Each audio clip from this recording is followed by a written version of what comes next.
Alexander Reed did not often allow mistakes in his life. His company ran like a well-oiled machine, every contract signed on time, every competitor crushed with precision. Yet when it came to Lily, his bright, spirited 8-year-old daughter, he was learning that control was more fragile than he liked to admit. She wanted piano lessons, not just anyone. "Daddy," she had insisted, swinging her legs at the breakfast table, "the best. I want to play real songs, not kiddie stuff." So Alexander's assistant had arranged everything. A renowned instructor, highly recommended, with a resume longer than some legal contracts. The appointment was set. The penthouse living room gleamed, the polished black grand piano standing ready. Alexander straightened his cufflinks, preparing to meet the professional who would shape his daughter's musical journey. The doorbell rang. When he opened the door, the sight before him startled him. Instead of the silver-haired maestro he had imagined, a young woman stood in the hallway. She looked slightly out of breath, clutching a folder of sheet music, her coat damp from the drizzle outside. Her auburn hair framed her face in soft curls, and despite the weariness in her eyes, her smile was warm. "Hi," she said, shifting the folder under her arm. "I'm Emma Collins, here for Lily's lesson." Alexander blinked. His jaw tightened almost imperceptibly. "You're the instructor?" "Yes," Emma replied quickly, a faint blush coloring her cheeks. "I hope I'm not late." Before Alexander could press further, Lily appeared, squealing with excitement. "You're here. Come see my piano." She tugged Emma inside with a force no adult could resist. Emma laughed softly, allowing herself to be pulled forward. "Well, that's enthusiasm if I've ever seen it." Alexander hesitated. Something was wrong. This wasn't the teacher he'd vetted. He was certain of it. But Lily's face shone with such rare joy that he couldn't bring himself to send Emma away. He would correct the error later, he told himself. Emma settled onto the bench, running her fingers across the keys as though greeting an old friend. When she played a simple, flowing melody, the penthouse filled with warmth it hadn't known in years. Lily's eyes widened, entranced. And for the first time in a long time, Alexander felt the cold order of his world bend, just slightly, toward something he couldn't quite name. The weeks slipped by faster than Alexander expected. What had begun as a temporary mistake was now a fixture in his home. Every Tuesday and Thursday, Emma arrived with her folder of music sheets and that same gentle energy that seemed to brighten the entire penthouse. Lily adored her. She would wait by the door, practically bouncing on her toes until Emma's knock sounded. Their laughter carried through the marble halls, high-pitched giggles from Lily, warm chuckles from Emma. Even the house staff noticed. "The place feels alive again," his housekeeper whispered once, not realizing Alexander had overheard. That evening, after an hour of scales and fur-elise, Emma was packing up.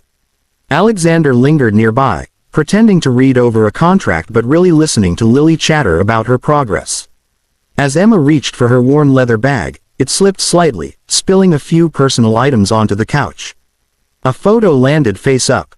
A boy, maybe 7, with messy brown hair and a mischievous grin. He looked happy, holding a toy dinosaur in one hand. Alexander bent to pick it up. "Your son?" he asked, handing it back to her. Emma froze, color rising to her cheeks. She tucked the photo back carefully. "Yes, Ethan. He's 7, loves dinosaurs, hates vegetables, and believes he'll be a paleontologist one day." Her smile wavered, soft but tired. "It's just me and him." For a moment, silence stretched between them. Alexander studied her, sensing layers she rarely let show. Finally, he said quietly, "I know how that feels. Raising Lily alone hasn't been easy." Emma's eyes flicked to his, surprised. Something in his voice carried the weight of long nights and unspoken worries. She nodded slowly. "It never is. But they make it worth it, don't they?" Alexander found himself smiling, an unguarded, genuine smile he hadn't worn in years. Every single day. From then on, their conversations began to stretch past music. While Lily practiced, Alexander and Emma spoke softly in the background. She told him stories of Ethan building dinosaur kingdoms out of cereal boxes. He shared how Lily once tried to reorganize his boardroom with dolls. The music filled the penthouse, but it wasn't just Lily learning. Alexander was, too, learning what it felt like to let someone new into his carefully controlled world. And to his quiet surprise, he didn't mind it at all. By the third month, Emma was no longer just Lily's teacher, she was part of their rhythm. She knew Lily's moods, how to coax her through a difficult piece, how to turn frustration into laughter. Even Alexander, who prided himself on keeping his personal life guarded, found himself looking forward to her visits more than he cared to admit. But the world outside their quiet sanctuary noticed. It started with whispers at the office. Alexander arrived late to a board meeting, his suit jacket damp from the rain. His assistant had spotted him earlier, helping Emma and her son into his car. A harmless act of kindness, but to men who measured everything in power and perception, it was fodder for speculation. At the meeting, Charles Whitmore, his oldest business partner, leaned across the polished mahogany table. "Alex," he said, voice low but edged with disapproval, "people are talking. You've been distracted lately." Alexander's gaze hardened. Distracted, or human? Charles didn't flinch. "You know what I mean. This woman, this teacher, she isn't our kind of people. Do you really want your name tied to hers? 2. Complications." The words struck sharper than Alexander expected. Not because he believed them, but because he knew Emma feared them. That night, after Lily's lesson, he found Emma by the piano, carefully stacking her sheet music. She sensed his silence and paused. "What's wrong?" He hesitated. "Someone saw us today, at the school. People in my circle, they notice everything."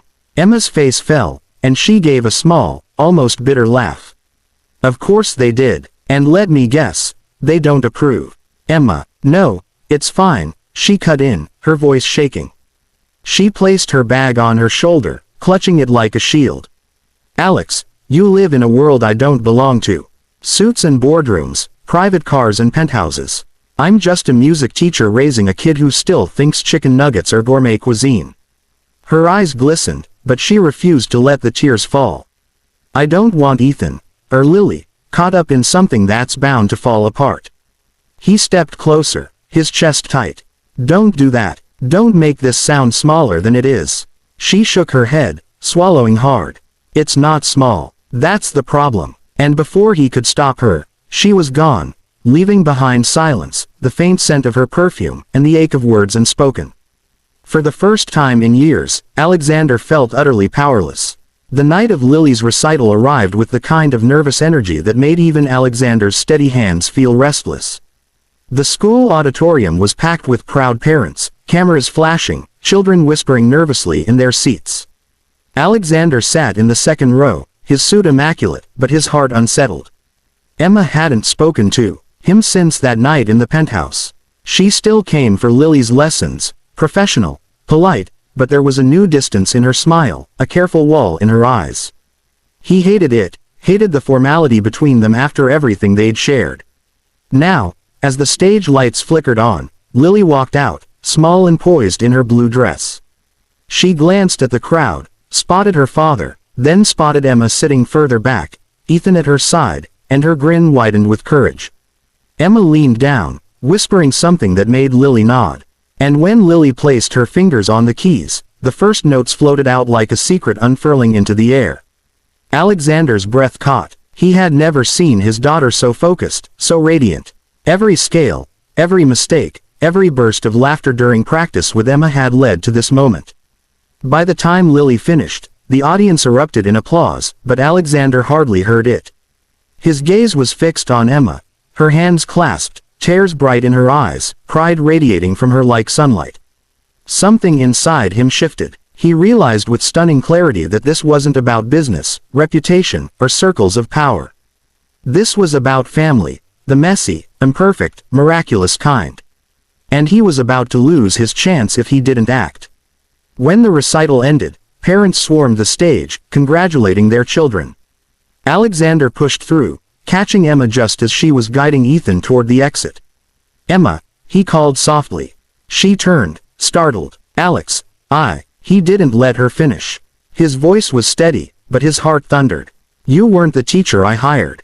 But you were the teacher Lily needed. And the woman I didn't know I needed." Her lips parted, eyes shimmering. "Alex, your world and mine. I don't care about that world anymore," he cut in, stepping closer. I stopped living for people's expectations the moment Lily was born.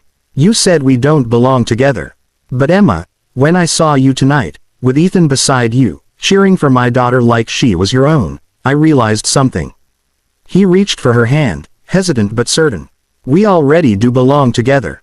For a moment, the auditorium noise blurred around them. Ethan tugged at Emma's sleeve, looking between them with curious eyes. Lily darted forward, slipping her small hand into Emma's. Don't go, she whispered to her teacher. Stay. Emma's walls cracked. Tears spilled freely now as she laughed through them. You two make it very hard to say no. Alexander smiled. Truly smiled, as he placed a protective arm around both girls.